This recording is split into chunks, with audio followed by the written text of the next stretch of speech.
Hello friends, welcome back to my YouTube channel. My name is Vatika Singh and in today's video we will know how to make a lesson plan in Samaji Vigyan.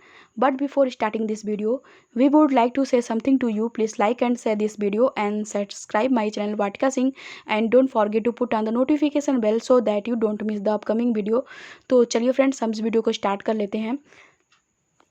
सामाजिक विज्ञान में पाठ योजना बनाने के लिए आपको सबसे पहले लिखना होता है पाठ योजना। इसको हम हेडिंग या टैग लाइन कहते हैं। इसको बिल्कुल ही बीचों बीच सेंटर में बोल्ड में और बहुत सुंदर ढंग से आपको इसको लिखना होता है। उसके बाद आप लिखते हो विद्यालय का नाम। आप जिस भी विद्यालय से अपना बीएड बीटीसी डीएलएड कर रहे होते हैं उस विद्यालय का आपको यहाँ पे नाम लिखना होता है। उसके बाद आप लिखते हो दिनांक। जिस भी डेट को आप अपनी पाठ्य योजना को बनाते हो उस डेट को आपको दिनांक में लिखना होता है। जैसा कि आप यहाँ पे देख पा रहे होंगे, दिनांक में हमने लिखा हुआ है 4 मई 2021। उसके बाद आप लिखते हो कक्षा। आप जिस भी कक्षा के लिए अपनी पाठ्य योजना को बनाते हो उस कक्षा को आपको कक्षा में लिखना होता है। जैसा कि आप यहाँ पे देख पा रहे होंगे, कक्षा में हमने लिखा हुआ है 6, 7, 8, 9, 10, 11, 12। इसका मतलब यह है कि सामाजिक विज्ञान की यह पाठ्य योजना आप 6, 7, 8, 9, 10, 11, 12 क्लास के लिए बना सकते हैं। उसके बाद आप लिखते हो विषय। आप जिस विषय में अपनी पाठ्य योजना को बनाते हो उस विषय को आपको विषय में लिखना होता है। जैसा कि आप यहाँ पे देख पा रहे होंगे, विषय में हमने लिखा हुआ है सामाजिक विज्ञान भूगोल। इसका मतलब यह है कि यह जो पाठ्य योजना है यह सामाजिक विज्ञान भूगोल के लिए हम बना रहे हैं। उसके बाद आप लिखते हो चक्र। बच्चों को टीचिंग के दौरान बच्चों को पढ़ाने के लिए जो भी आपको पीरियड दिया जाता है उसी पीरियड को आपको चक्र में लिखना होता है। जैसा कि आप यहाँ पे देख पा रहे होंगे, चक्र में हमने लिखा हुआ है सेकंड। इसका मतलब यह है कि बच्चों के पढ़ाने का पीरियड यहाँ पे हमारा सेकंड है। उसके बाद आप लिखते हो अवधि। टीचिंग करने के लिए जो भी समय आपको दिया जाता है उसी समय को, उसी टाइम को, उसी ड्यूरेशन को आपको अवधि में लिखना होता है। जैसा कि आप यहाँ पे देख पा रहे होंगे कि अवधि में हमने लिखा हुआ है 35 मिनट्स। इसका मतलब यह है कि टीचिंग करने के लिए हमें 35 मिनट्स मिला हुआ है। उसके बाद आप लिखते हो प्रकरण। यहाँ पे हमारा प्रकरण है वन संसाधन। प्रकरण से मैं आपको यह बता दूं कि यह जो प्रकरण होता है यह पाठ का नाम ही होता है। इसको बिल्कुल ही बीचों बीच सेंटर में बोल्ड में और बहुत सुंदर ढंग से आपको इसको लिखना होता है। उसके बाद आप एक ऐसी सीधी लाइन खींच देते हैं। इसे हम ब्लैक बोर्ड एंट्री कहते हैं। इसे हम विषय का इंडेक्स भी कहते हैं। इस ब्लैक बोर्ड एंट्री में, इस विषय के इंडेक्स में हमने आपको विषय के बारे में संक्षिप्त में सारी जानकारी आपको यहाँ पे दे रखी है। उसके बाद आप लिखते हो सामान्य उद्देश्य। तो पहले मैं आपको यह बता दूं कि यह सामान्य उद्देश्य क्या होता है। आप जो विषय बच्चों को पढ़ाने जा रहे हैं उससे बच्चा क्या सीखेगा उसे हम समान उद्देश्य कहते हैं और उसे ये समान उद्देश्य में हम लिखते हैं। समान उद्देश्य में हम अपने विषय के बारे में 5, 6, 7, 8 पॉइंट्स हम लिखते हैं। एक इम्पॉर्टेंट और महत्वपूर्ण जानकारी मैं आपको यहाँ पे समान उद्देश्य में यह देना चाहूँगी। जैसे कि आप सामाजिक विज्ञान की 20 पाठ्य योजना बना रहे हैं तो आप अपने सामाजिक विज्ञान की 20 पाठ्य योजना में यही समान उद्देश्य आप बार बार लिख सकते हैं। यहाँ पे हमारा समान उद्देश्य में पहला पॉइंट्स है, छात्रों को सामाजिक विज्ञान विषय के प्रति रुचि जागृत करके वन संसाधन का अर्थ व कार्य प्रणाली के विषय में जानकारी प्रदान करना होता है। दूसरा पॉइंट हमारा यहाँ पे समान उद्देश्य में है, छात्रों को जीवन में वन संसाधन के महत्व को समझने योग्य बनाना। तीसरा पॉइंट हमारा यहाँ पे समान उद्देश्य में है, छात्रों को वन संसाधन और इसके प्रकार के बारे में जानकारी देना है।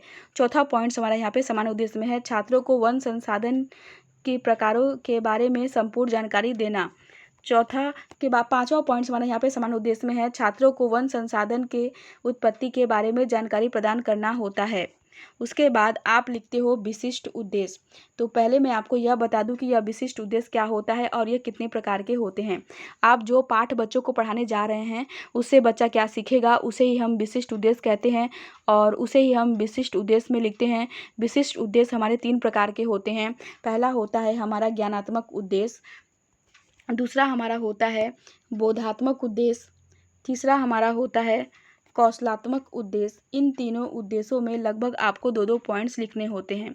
तो यहाँ पे ज्ञानात्मक उद्देश्य में पहला पॉइंट्स हमारा यहाँ पे ज्ञानात्मक उद्देश्य में है, छात्रों को वन संसाधन के अर्थ का प्रत्याशमन कराना। दूसरा पॉइंट्स हमारा यहाँ पे ज्ञानात्मक उद्देश्य में है, छात्रों को वन संसाधन के महत्व को स्मरण करने योग्य बनाना। बोधात्मक उद्देश्य में हमारा यहाँ पे बोधात्मक उद्देश्य में पहला पॉइंट्स है, छात्रों को वन संसाधन की कार्यप्रणाली की व्याख्या करने योग्य बनाना। दूसरा पॉइंट्स हमारा यहाँ पे बोधात्मक उद्देश्य में हमारा यहाँ पे दूसरा पॉइंट्स है, छात्रों को वन संसाधन के महत्व को समझने योग्य बनाना।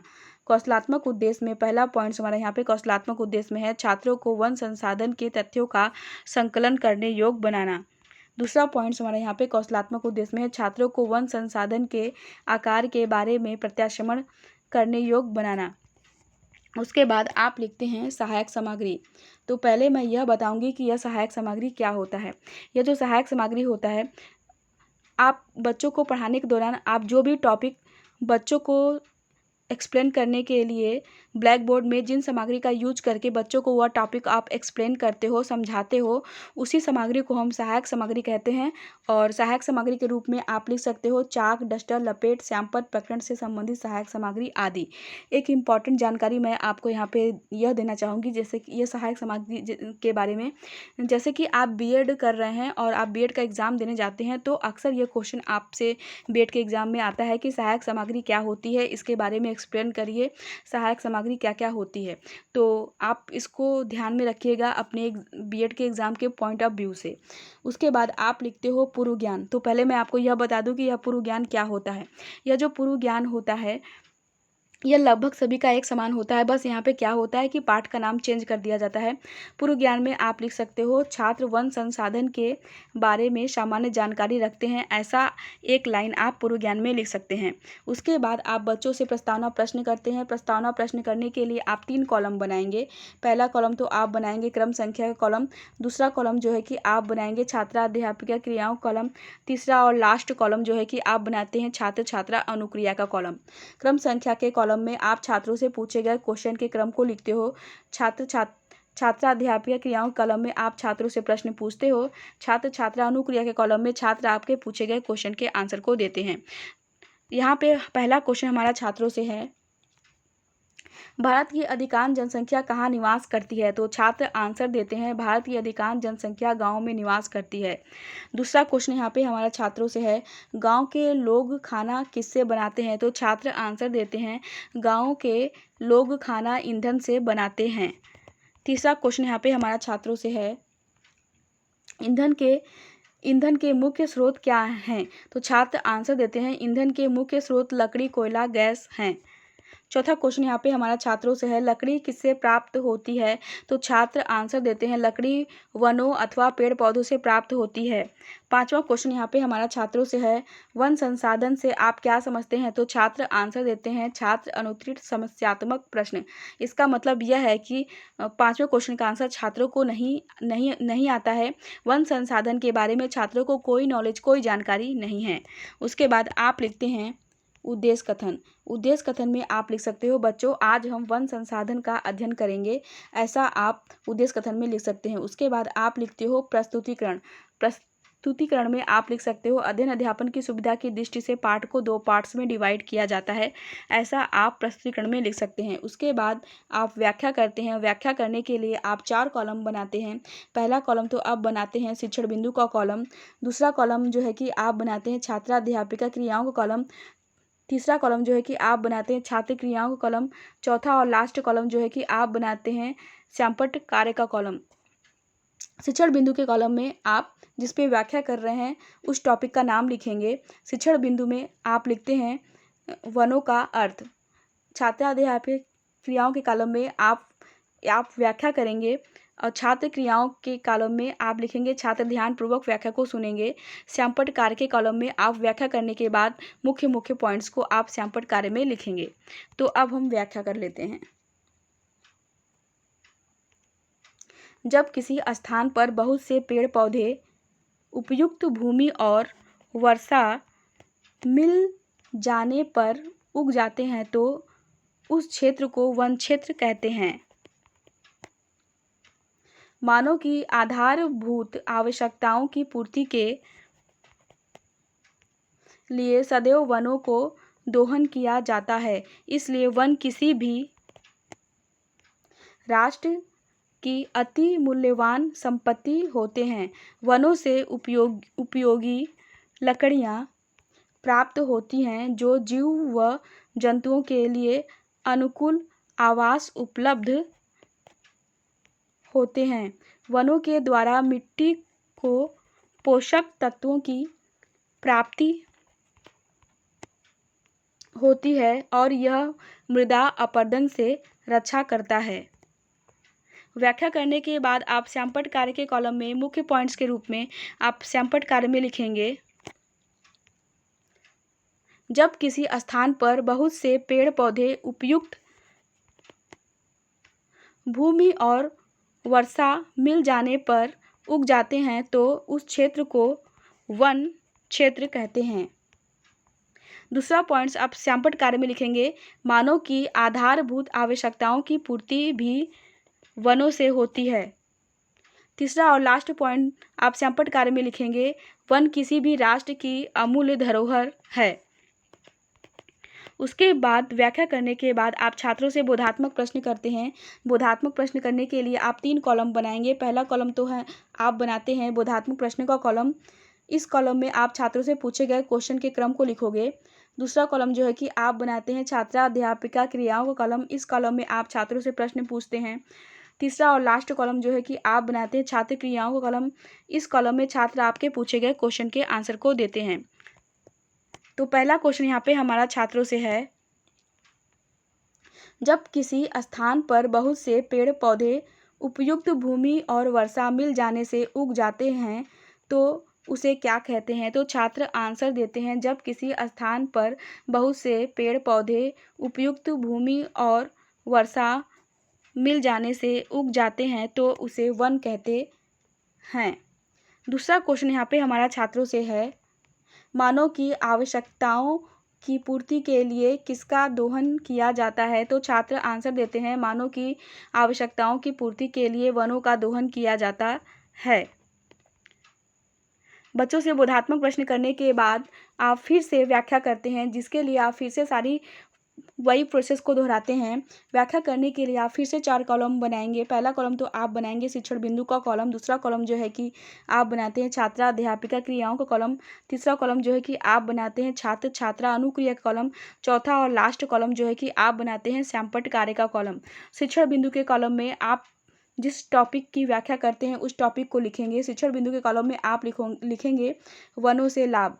छात्रा अध्यापक क्रियाओं कॉलम में आप व्याख्या करेंगे। छात्र छात्रा अनुक्रिया के कॉलम में आप लिखेंगे छात्र ध्यानपूर्वक व्याख्या को सुनेंगे। श्यामपट्ट कार्य के कॉलम में आप व्याख्या करने के बाद मुख्य मुख्य पॉइंट्स को लिखेंगे। तो अब हम व्याख्या कर लेते हैं। वनों से मुख्य रूप से 2 प्रकार का लाभ होता है। पहला तो प्रत्यक्ष लाभ से और दूसरा अप्रत्यक्ष लाभ से। वनों के अप्रत्यक्ष लाभों से अनेक प्रकार की व्यावसायिक एवं घरेलू लकड़ियाँ प्राप्त होती हैं तथा लाख गोद चमड़ा रंगने के पदार्थ, औषधियाँ और जड़ी बूटियाँ प्राप्त होती हैं। और वनों के अप्रत्यक्ष लाभ से बाढ़ों को रोकने में वनों का बड़ा योगदान होता है और मृदा अपरदन को रोकने में भी सहायक होता है तथा वर्षा कराने में सहायक होते हैं।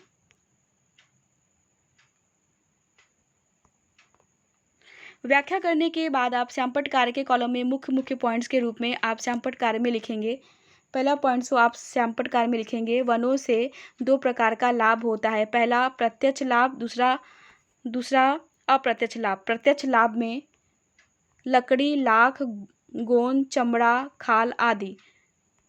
अप्रत्यक्ष लाभ में अपरदन को रोकना, प्राकृतिक सौंदर्य, ऑक्सीजन गैस। व्याख्या करने के बाद आप छात्रों से बोधात्मक प्रश्न करते हैं। बोधात्मक प्रश्न करने के लिए आप 3 कॉलम बनाएंगे। पहला कॉलम तो आप बनाएंगे बोधात्मक प्रश्न का कॉलम। इस कॉलम में आप छात्रों से पूछे गए क्वेश्चन के क्रम को लिखते हो। दूसरा कॉलम जो है कि आप बनाते हैं छात्रा अध्यापिका क्रियाओं का कॉलम। इस कॉलम में आप छात्रों से प्रश्न पूछते हैं। तीसरा और लास्ट कॉलम जो है कि आप बनाते हैं छात्र छात्रा अनुक्रिया का कॉलम। इस कॉलम में छात्र आपके पूछे गए क्वेश्चन के आंसर को देते हैं। तो यहाँ पे पहला क्वेश्चन हमारा छात्रों से है, बाढ़ को रोकने में कौन सहायक होता है? तो छात्र आंसर देते हैं, बाढ़ को रोकने में वन सहायक होता है। दूसरा क्वेश्चन यहाँ पे हमारा छात्रों से है, जड़ी बूटियाँ किससे प्राप्त होती हैं? तो छात्र आंसर देते हैं, जड़ी बूटियाँ वनों से प्राप्त होती हैं।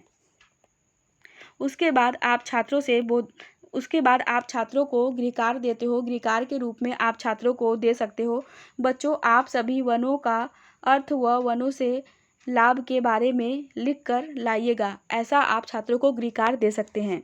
अगर आपको हमारा ये वीडियो पसंद आया तो आप हमारे इस वीडियो को लाइक करके बताइए कि आपको हमारा ये वीडियो पसंद आया, और आप हमारे इस वीडियो को लाइक करिए, कमेंट करिए और शेयर करिए। मैंने इस पाठ्य योजना की लिंक डिस्क्रिप्शन बॉक्स में दे रखी है। आप डिस्क्रिप्शन बॉक्स से इस पाठ्य योजना की लिंक को डाउनलोड करके देख सकते हैं।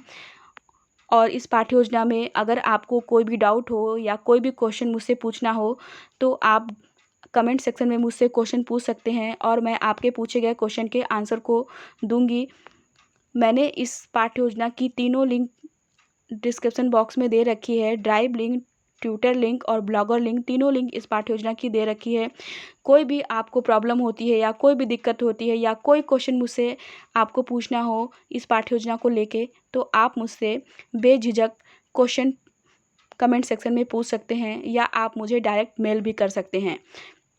अगर आप हमारे चैनल में नए हैं या पहली बार आप हमारे इस पाठ्य योजना को देख रहे हैं तो आप हमारे चैनल को सब्सक्राइब ज़रूर कर लीजिए। साथ ही साथ बेल आइकन को प्रेस ज़रूर कर लीजिएगा ताकि मैं जब भी कोई अपना नया वीडियो अपलोड करूंगी बीएड को लेके, किसी भी टॉपिक बीएड को लेके, किसी भी चीज़ किसी भी टॉपिक के बीएड के, तो आप हमारे नए वीडियो को मिस नहीं कर पाएंगे।